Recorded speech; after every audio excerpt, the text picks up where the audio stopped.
A while back, in one of these, I made reference to a movie, The Bicycle Thief, an Italian classic directed by Vittorio De Sica, and I was reminded of a time when I was very young, and I went to see a number of celebrated foreign movies.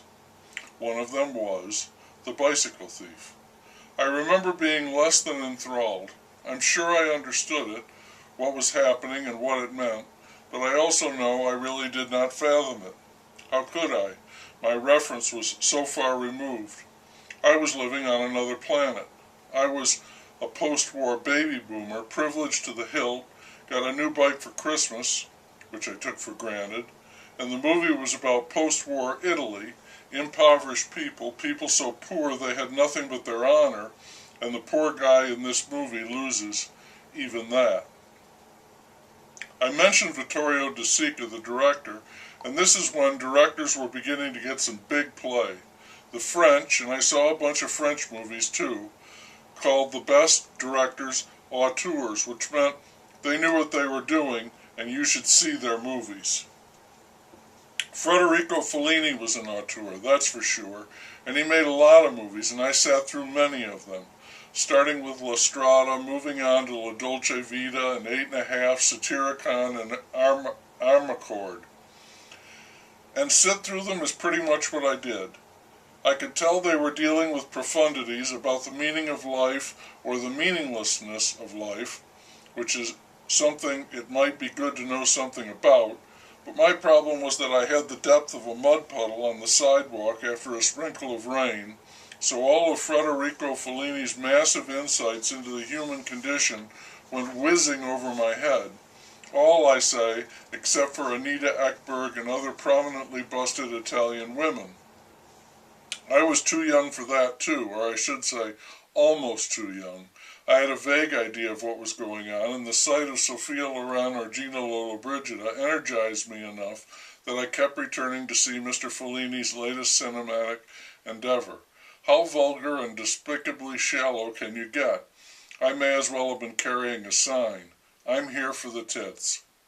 I didn't see one of these movies until I was older.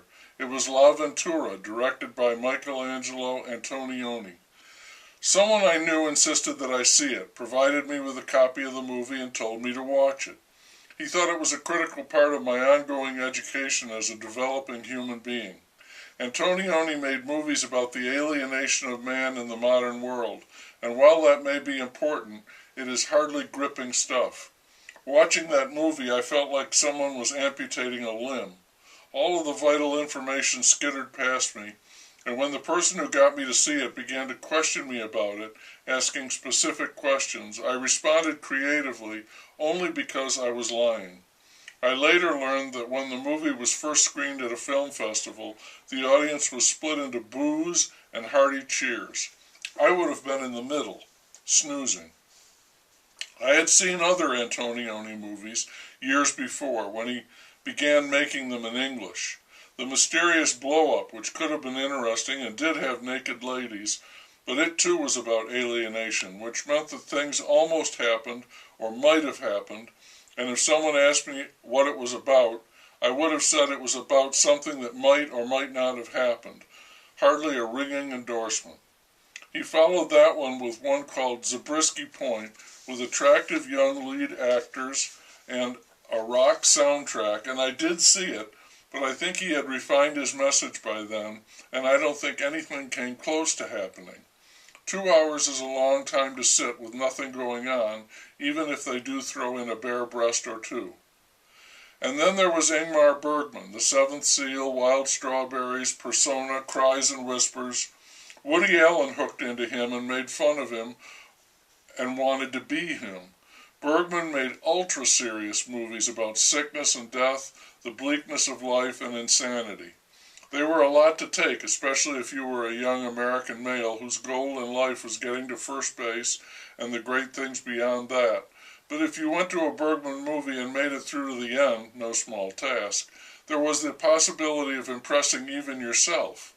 And Liv Ullmann was there too, which was good, but to get to her, you had to go through all that other stuff plus Max von Sydow, who had a face matched by the tone of his voice, muttering for 2 hours in guttural Scandinavian.